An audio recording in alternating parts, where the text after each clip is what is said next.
नमस्कार दोस्तों, आप सबका स्वागत है मेरे YouTube चैनल अभी स्टडी पॉइंट पे। मित्रों, या यदि आपने अभी तक मेरे चैनल को सब्सक्राइब नहीं किया है तो मेरे चैनल को सब्सक्राइब कर लें, अपने मित्रों से भी सब्सक्राइब कराएं, क्योंकि इस चैनल पे उपलब्ध है लॉ, जीएस, करंट अफेयर्स और साहित्य एवं संस्कृति के बारे में पूरी जानकारी। मित्रों, जैसा कि आप जानते हैं, भारत में मौर्य वंश ने राजनीतिक एकता स्थापित किया।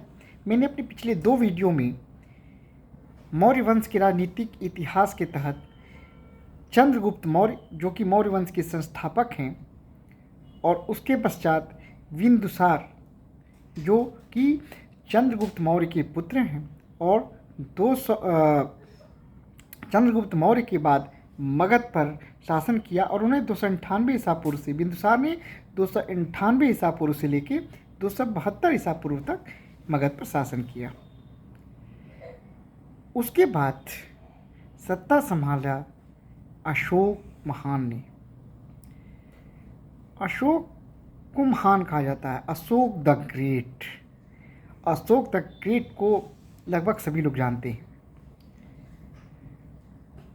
अशोक को महान इसलिए नहीं कहा जाता था कि उसने एक विस्तृत साम्राज्य की स्थापना किया, उसने कई महत्वपूर्ण विजय प्राप्त की, बल्कि अशोक को महान इसलिए कहा जाता है कि उसने सत्य और अहिंसा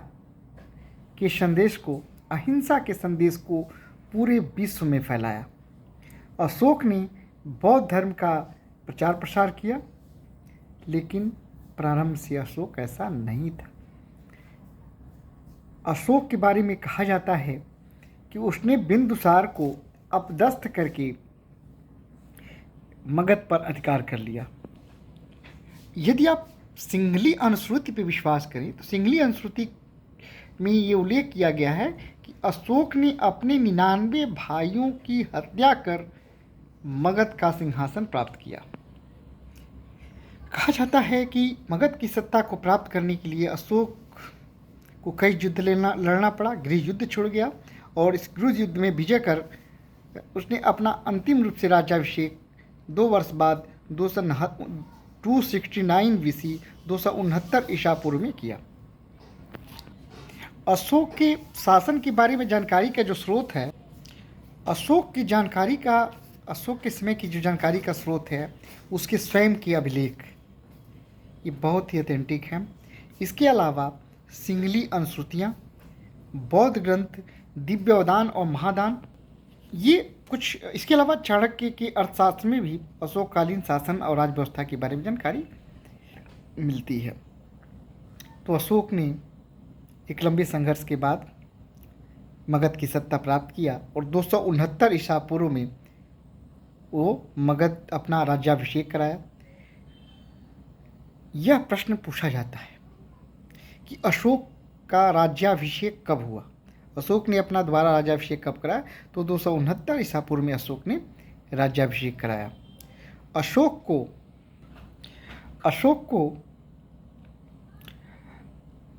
अशोक वर्धन कहा गया है, पुराणों में अशोक वर्धन के नाम से संबोधित किया गया है।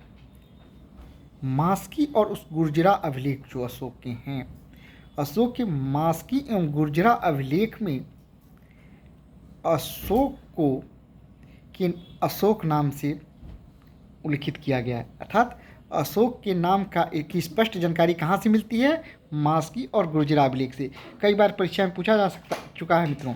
IAS PCS का पेपर्स, प्रीवियस ईयर्स पेपर्स निकाल के देखेंगे तो ये प्रश्न एक बार नहीं अनेकों बार पूछा गया है कि अशोक के अपने नाम का उल्लेख कहाँ मिलता है।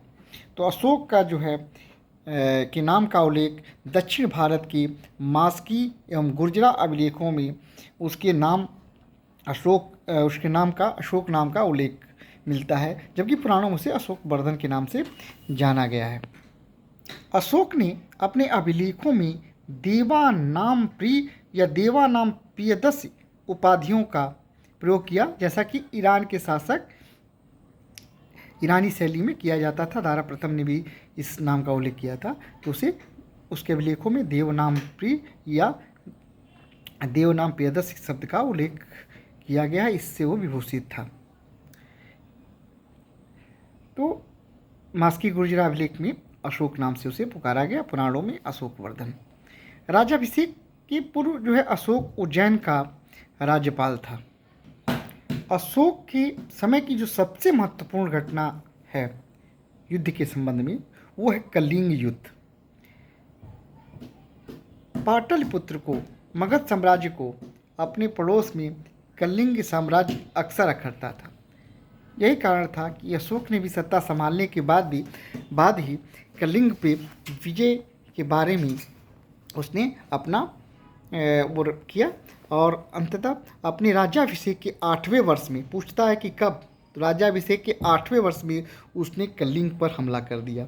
ये कहा जाता है कि अशोक के हमले के समय कलिंग पर नंदराज नामक राजा का शासक था। यह युद्ध बहुत ही भयंकर था।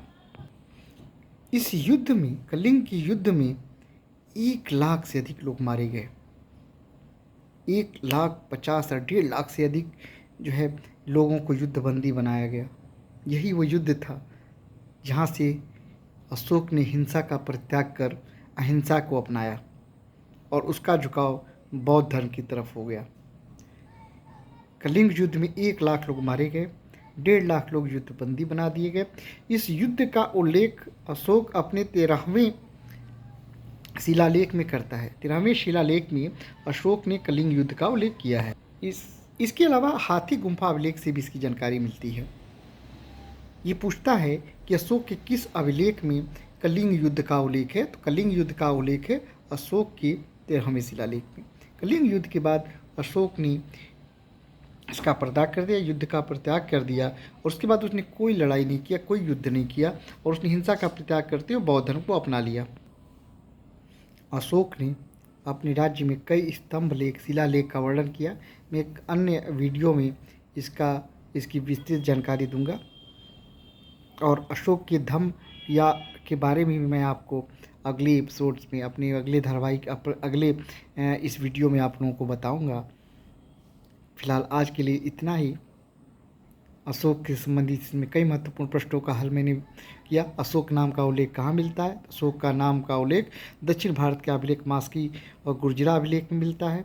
अशोक ने देवानाम एवं देवानाम प्रिय या देवानाम प्रियदर्श जैसे उपाधियों को किया। अशोक जो है शासन संभालने के पहले उज्जैन का गवर्नर था, उज्जैन का राज्यपाल था। अशोक ने जो है वो बिंदुसार की इच्छा के विपरीत शासन पर अधिकार किया था। उसके शासन के 8वें वर्ष में कलिंग युद्ध हुआ, कलिंग पर आक्रमण किया और कलिंग पर उसने अधिकार कर लिया। तो ये कुछ प्रमुख अभिलेख, प्रमुख जानकारी है अशोक के समय में। मुझे उम्मीद है कि आप लोगों की जानकारी पसंद आई होगी। ये जानकारी पसंद आई तो वीडियो को लाइक करें, कमेंट्स करें और इसका दूसरा भाग भी ज़रूर देखें जिसमें मैं अशोक के अभिलेखों की चर्चा करूँगा। धन्यवाद दोस्तों, नमस्कार।